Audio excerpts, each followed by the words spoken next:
So the Galaxy S21 is finally here, and it's a way better package than the S20.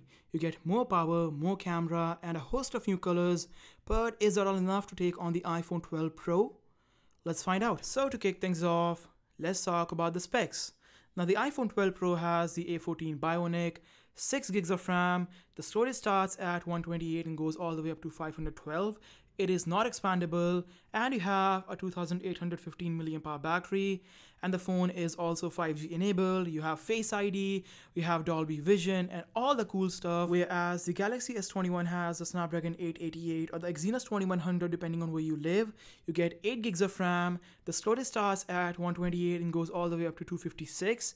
It is not expandable, and you have a 4000 mAh battery, and the phone is 5G enabled, and you also have an ultrasonic fingerprint sensor under the display. So overall, the S21 is a way better package than the S20 and on par with the iPhone 12 Pro. So coming to displays, the iPhone 12 Pro has a 6.1-inch Super Retina XDR OLED display with a pixel density of 460, which is higher than the S21, whereas the S21 has a 6.2-inch AMOLED display with a pixel density of 421.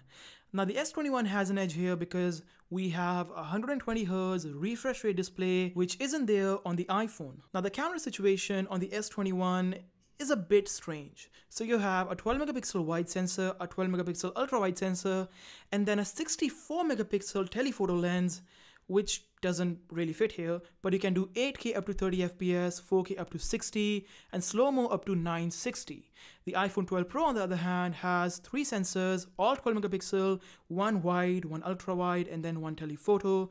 You can also do 4K up to 60, and you also have a LiDAR sensor, which basically helps you measure depth and length in real time. But just because you have a higher number on the paper doesn't mean that it's going to translate into better pictures, because image processing and software integration are really important, and iOS, it's amazing in that area.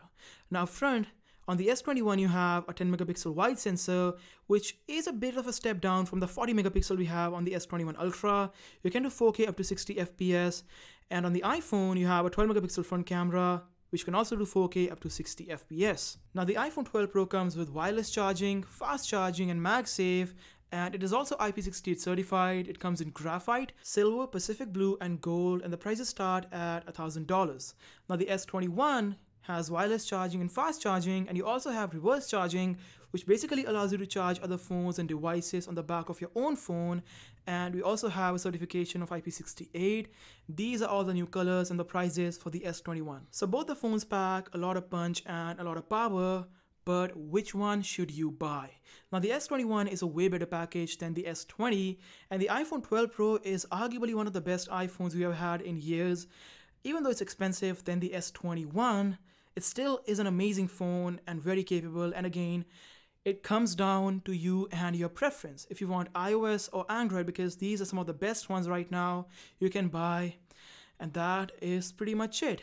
So I hope you guys enjoyed the video, and if you did, give it a big thumbs up. I've also made comparisons of the S21 Ultra and the 12 Pro Max and the S21 versus the iPhone 12, which I will link down below. So thank you all for watching. Stay tuned for more. Until then, peace.